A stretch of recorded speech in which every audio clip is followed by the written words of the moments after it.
Bismillahir Rahmanir Rahim. Regarding the Holy Quran, the misconception I'd like to bring into discussion today relates to the blessings of reading Surah Al Jumu'ah. Now, primarily there are two narratives which have a very, very close link because the text of both these narratives is extremely similar, but both of them have different chains of narration. As far as one of them is concerned, it is found in Al-Wasit, which is Wahid's Tafsir, and it is reported by Ubay ibn Ka'b from the Prophet Muhammad ﷺ, and the words of this narrative are, Man qara Surat Al Jumu'ah u'tiya min al-ajri ashru hasanatin bi'adadi man atal Jumu'ah wa bi'adadi man lam ya'tiha fi amsar. Which means that a person who recites Surah Jumu'ah, the Almighty will grant him the reward of 10 pious deeds for every person, in lieu of every person who went to pray for Jumu'ah, and as well as the person who did not go. So all those people who went to pray the Friday prayer and all those who did not go in various cities, for each of these the Almighty will grant him the reward of 10 pious deeds. Now this narrative is regarded to be concocted and fabricated by Hafiz ibn Hajar, and perhaps the reason for this is that it contains two very weak narrators. One of them is Harun ibn Kasir, who is regarded to be majhul by Abu Hatim, and the other is Salam ibn Sulaim al-Madaini, about whom Hafiz Mizzi has the following jara recorded in his Tahzib al-Kamal.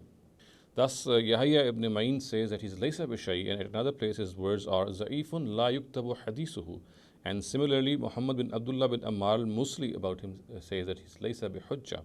And Ibrahim bin Yaqub al-Juzjani says that he's ghayru siqa.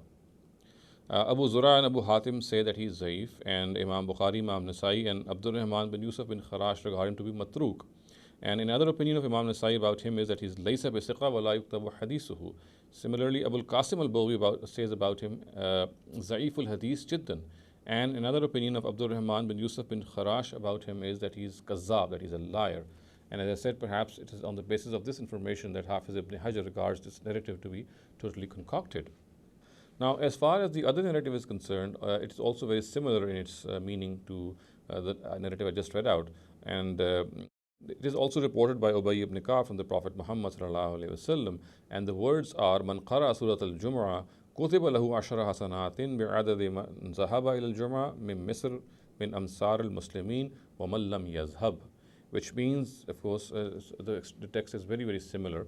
The words are, the person who recites Surah Jumu'ah, the Almighty will grant him the reward of 10 pious deeds in lieu of every person who went to pray the Friday prayer, and also for every person who did not go to offer the Friday prayer in all the cities of the Muslims. So this is what this narrative says. However, this narrative too is extremely weak, and the reason for this is that it contains a person by the name of Nuh ibn Abi Maryam, and about him about Hafiz Mizzi has recorded the following important jarh. I'll just read out the important jarh that has been recorded about him by Hafiz Mizzi.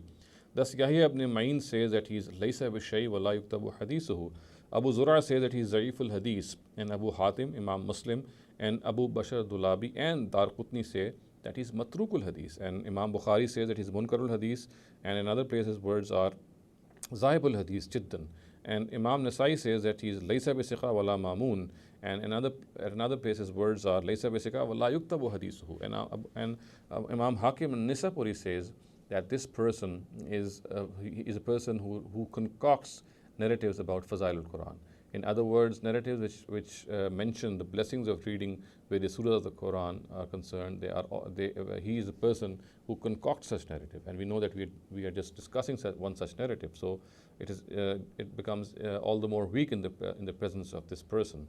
So all in all, we can say that this narrative is extremely weak, and its ascription to the Prophet Muhammad ﷺ, as is the case with the previous one, cannot be established. The previous one was regarded to be concocted by Hafiz ibn Hajar, and this one too cannot be reliably attributed to the Prophet Muhammad ﷺ.